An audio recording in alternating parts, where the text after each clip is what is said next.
Čau, první oznámení. Pokud ty neprogramuješ, ale znáš někoho a doporučíš nám někoho do firmy, který s náma zůstane zkušební dobu minimálně, takže minimálně ty 3 měsíce, ale to je takový trošku nefér, takže který s náma půjde do našeho klanu, tak dostaneš 20 nebo 25 tisíc, záleží na jeho expertíze.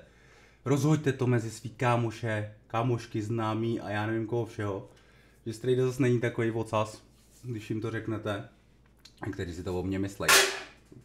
To je protože mi furt něco padá z kapsy. Tak, to je první oznámení a druhý, masivně prostě najímám, protože máme poslední šanci jako IT firma vytáhnout to a zůstat tady poslední. Já už se za to ani nestydím, nemám co tajit. Můj plán je jednoduchý. Jako firma tady chci zhasnout a zavřít, protože chci nasazovat agenty do firem jako nejznámější firma český, slovenský, polský, francouzský a německý, italský a ještě kde to je. Ve všech těchto státech děláme na tom, za chvilku teda budu no vlastně ne, až to vyleze z alfa verze, teď to bude v alfa verzi. Hele, tady o tomhle vám hned budu povídat, jo. Tak, takže až to vyleze z alfa verze, tak vám pak ukážu jeden produkt, pak druhý. Takže jako děláme tady toho hodně a potřebuji prostě lidi. A myslím si, že zas tak špatně neplatíme, když juniorům, já myslím, že to normálně můžu říct, že po roce praxe u nás seberou jako velmi nadprůměrné peníze, řekněme. Na mě teda. Ale rok praxe znamená, že rok ve firmě a předtím jste jako ideálně něco dělali. Já tady opravdu nemůžu mít lidi, který prodávali kočičky a teď chtějí dělat IT. Ono to tak nefunguje. Já to tady říkám pořád. Proč si myslím, a vy pořád někteří si myslíte, že si honím ego. Hikaru taky o sobě říká, je to druhý nejlepší hráč šachu a že je dobrý. To je tady ta česká mentalita a neříct o sobě, že jsme dobrý. Já si o sobě myslím, že jsem dobrý. Já si dokonce o sobě myslím, že jsem tak dobrý, že mě nikdo nikdy na nic nevyzval a nikdo mi nikdy nic neukázal. To je celý. Vlastně ne, já na něj furt zapomínám, jo. A to klidně přiznám, že jsem horší než ten kluk. A já s tím nemám problém. Já myslím, že on by byl hodně dobrý, ale to ego se hrozně zažralo a nadával na AIčka. Ty nejlepší už nemůžou prostě tady mrdlat kód, ale musí být architekti. Ty AIčka to namrdlají a ty lidi, co chtějí mrdlat ten kód, dokonce říkám, už i náš mozek, který se tomu bránil hrozně, tak teď je tady na halftime nebo něco podobného a byl třetí, takže byl i lepší v komitech než lidi na full time, jo. Tak, to bylo takový úvodní a teď, co tady vyrábíme. Konečně jsem se dostal, konečně děláme paměť pro bota. Tool call tabs, sessions, dobrý, runs, OK, instances, hints, no, půlka tabulek, artifacts. Half of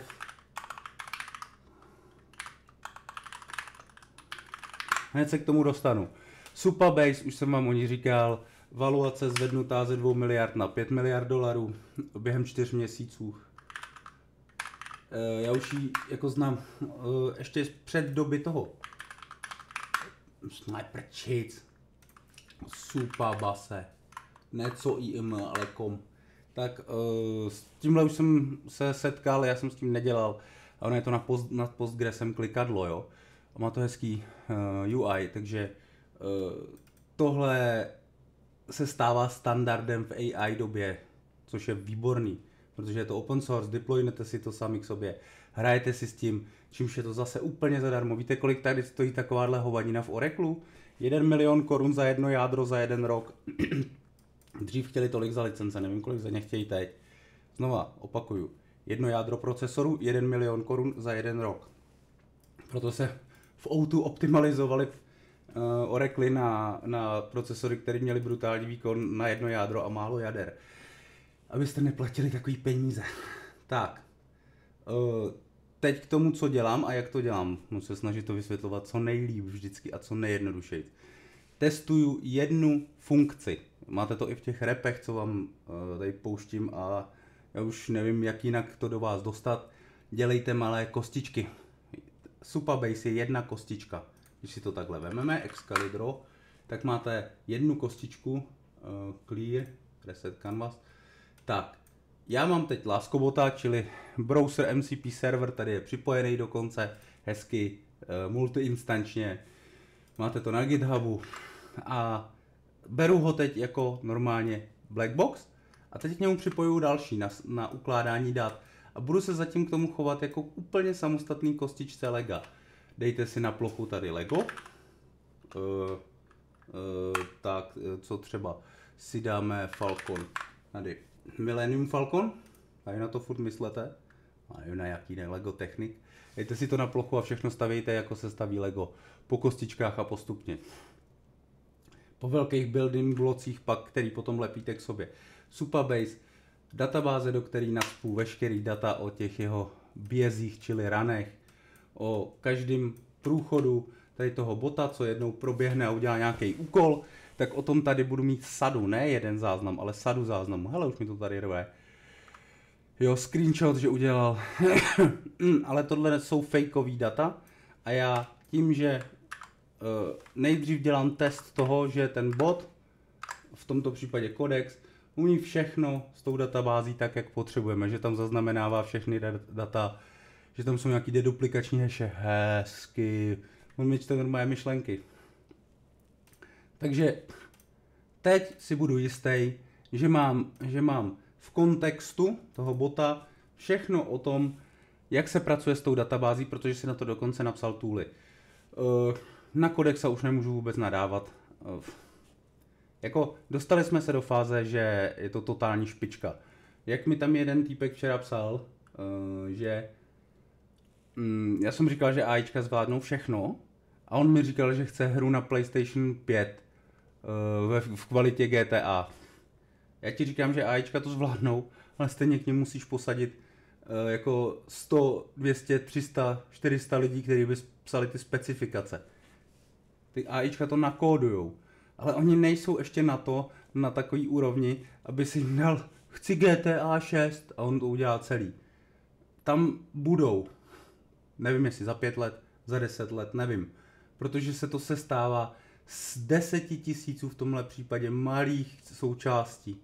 To AIčko by muselo vědět úplně všechno, jak na sebe navazuje, všechno to narvat do kontextu a udělat giga obrovský plán celý té akce. Nedokážete si, já nevím kolik z vás, to zase jenom korporátní, a ani ti si to moc neumí představit. Možná korporátníci v Americe.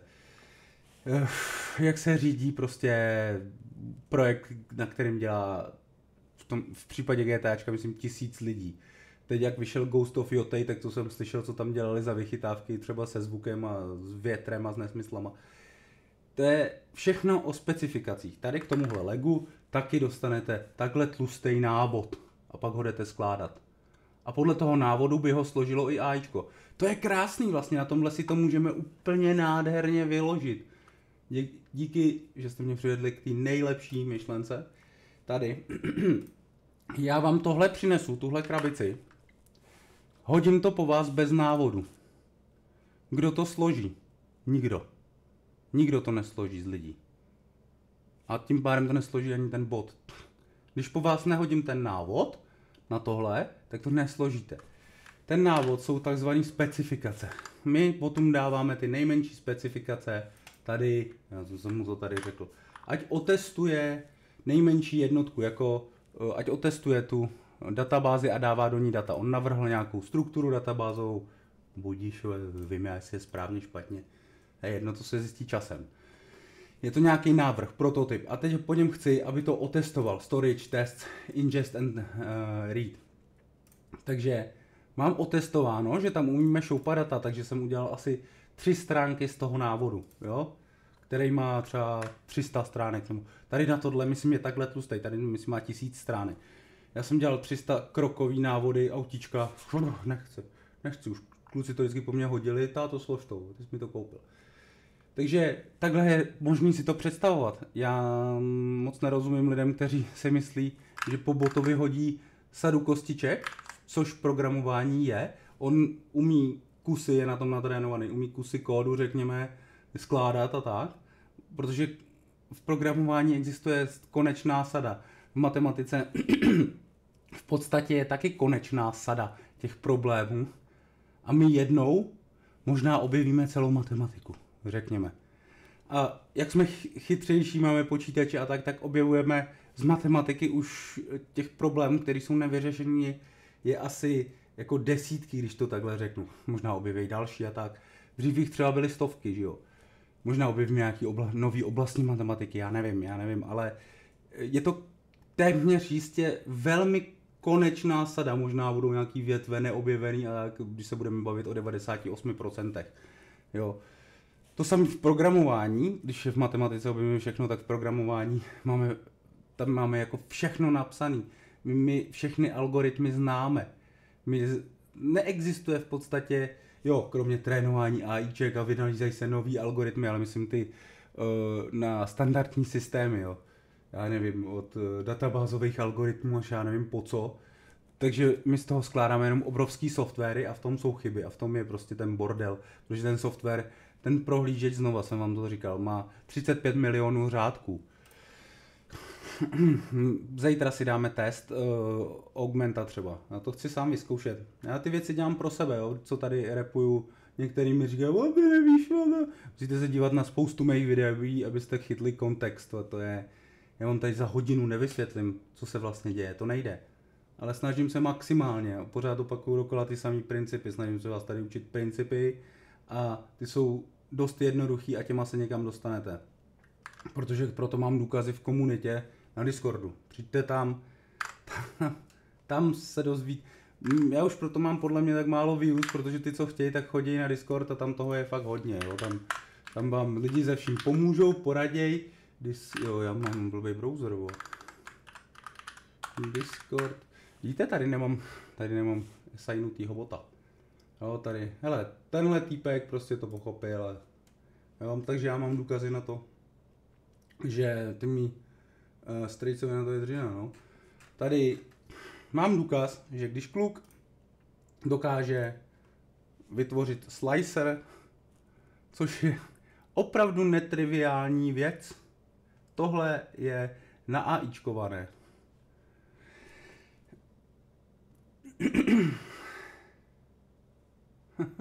Tohle je na AIčkované, celé.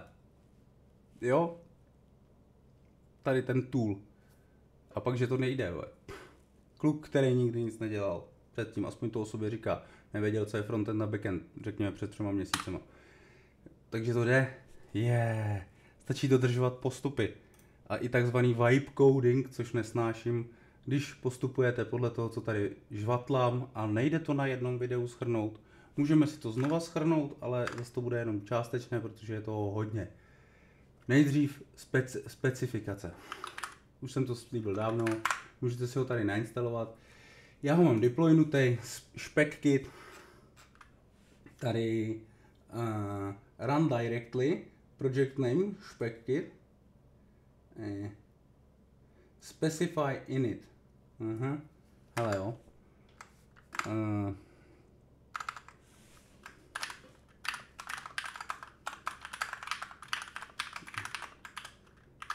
Už jsme dlouho nedělali Snakea. Já vás nadrbu.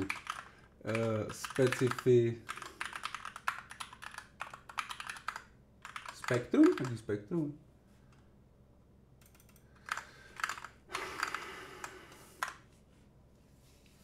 Nainstaluji SpecKit, rehashnu, protože mám Zko.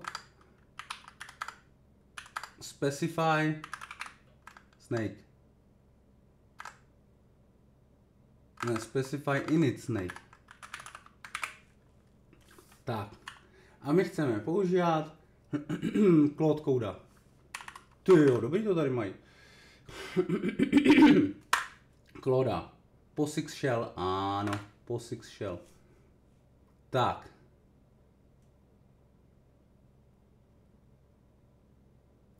Constitution specify. Constitution establish project principles. Tak to si tady hodíme takhle, jo, abyste to viděli.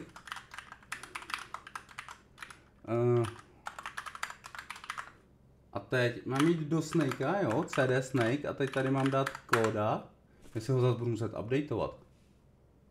Nemusím.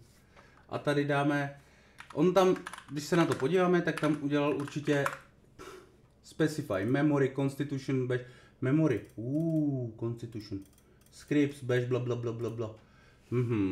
Vypadá zajímavě. Takže specify, establish project principles, tak začneme od začátku, ne? Začínat se má od začátku. Constitution, hop. Constitution is running.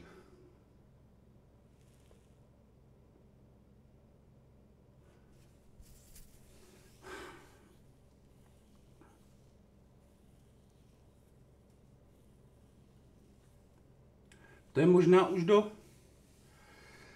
do hotovýho. To vypadá dobře. To Constitution, mají to někde vyhelpovaný.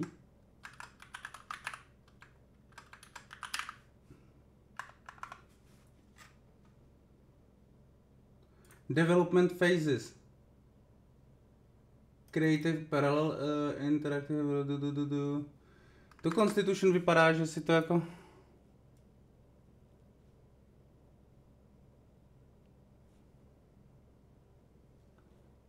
Hezky, chytrý, pěkný.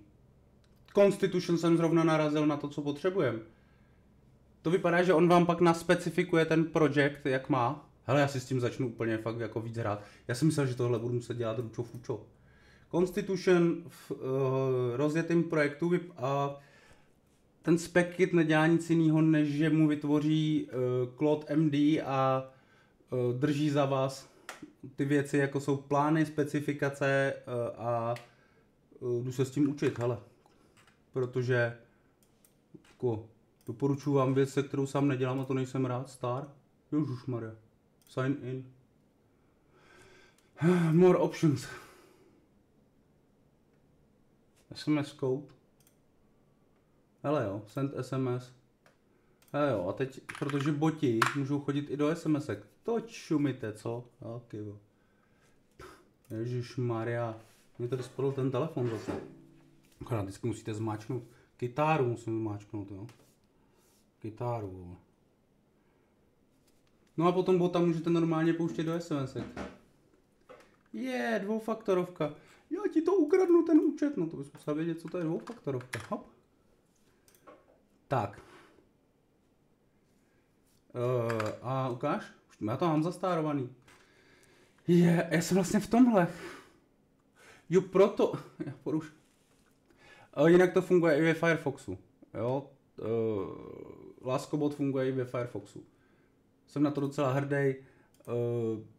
Constitution. Tak to teda zkusíme v Laskobotovi. On mi teď udělal Major BAM version plan template spec. Spec template, task template. Tohle vám to rozpadne na plány, specifikace a úkoly. Nemusíte se s tím drbat, je to zase. Tohle všichni doporučovali, ať si to děláte ručně a tady tyhle to zastřešili před 3 dnama, to znamená, že to žije 31 000 starů. Třeba se z toho vylíhne, je šance, že se z toho vylíhne jako standard, dost vysoký, jako je Claude Code standard, Codex standard, řekněme. Proto se, když vznikne standard, tak se to pak používá v jiných toolech. To je Unix filozofie. Vidíte, že on se tady tenhle se mě ptá, jestli má použít Claude Code. A než si tam do toho musím něco hackovat.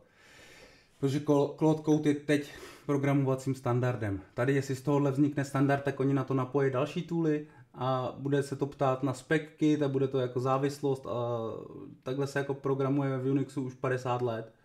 Jo, vidláci ty bohužel si vynalízali všechno od začátku, to tak dopadlo. Nepochopili.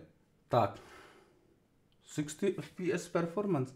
Tak, specify. No tak tady uděláme specify.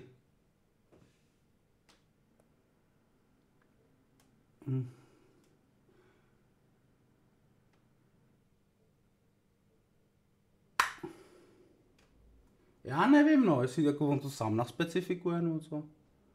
Jo!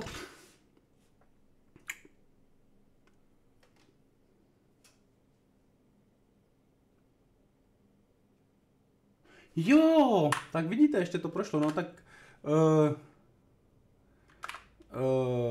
Snake game in JavaScript with